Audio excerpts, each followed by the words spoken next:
Hi, this is വ്ലോഗിലേക്ക് എല്ലാവർക്കും സ്വാഗതം. ഞാൻ ഇന്നൊരു ഫിഷ് ഫില്ലറ്റ് ഉണ്ടാക്കാൻ പോകണേ. മുള്ളില്ലാത്ത മീൻ ഏതായാലും കുഴപ്പമില്ല. ഞാൻ അതിലേക്ക് കുറച്ച് ഉപ്പ്, ഒരു ലൈമിന്റെ പകുതി, കുറച്ച് സോയാ സോസ്, കുറച്ച് പെപ്പർ, കുറച്ച് ചില്ലി ഫ്ലേക്സ്,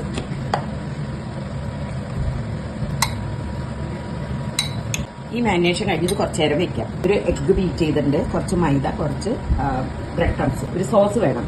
അപ്പൊ അതിന് ഞാനൊരു ചില്ലി ചെറുതായി കുറച്ച് അരിഞ്ഞിട്ടുണ്ട്. അതിലേക്ക് കുറച്ച് ലൈം പിഴിയണം. അതിലേക്ക് ഞാനൊരു നുള്ള് ഉപ്പിടണം. അധികം ചേർക്കേണ്ട കാര്യമില്ല. ഈ പച്ചമുളകും നാരങ്ങയും കൂടിയിട്ട് ഞാനൊന്ന് നന്നായി ഇങ്ങനെ യോജിപ്പിക്കാണ്. നമ്മൾ മയോണൈസ് ചേർക്കാം. ഇതിലേക്ക് മയോണൈസ് എടുത്തു. ഇനി ഇച്ചിരി പെപ്പറും ചില്ലി ഫ്ലേക്സും നമുക്കിടാം. കുറച്ച് വാഴ്ചരി ഡ്രൈ.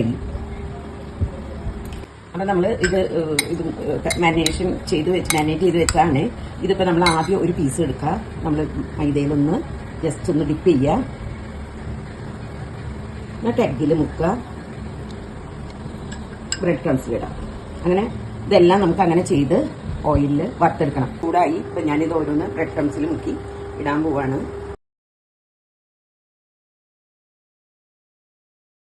ഇതൊന്ന് മറിച്ചിടാം. പ്രാവശ്യം ഞാൻ മറിച്ചിട്ടായിരുന്നു. ഇതൊന്നും കൂടി നമുക്കൊന്ന് മറിച്ചിടാം. നല്ല ഗോൾഡൻ ബ്രൗൺ ആയിട്ട് നമുക്ക് കിട്ടണം കേട്ടോ. ആദ്യത്തെ ഫിഷ് റെഡി ആയിട്ട് പോരാൻ പോവാണ്.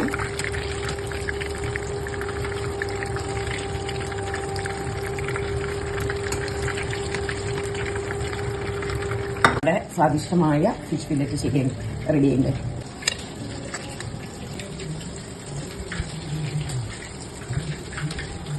നല്ല ടേസ്റ്റ് ഉണ്ട്. ഇത് ഉണ്ടാക്കി നോക്കി ഇതിന്റെ ഫീഡ്ബാക്ക് അറിയിക്കുക. അതോടൊപ്പം വീഡിയോസ് ഫോളോ ചെയ്യുക, ലൈക്ക് ചെയ്യുക, ഷെയർ ചെയ്യുക. Thank you.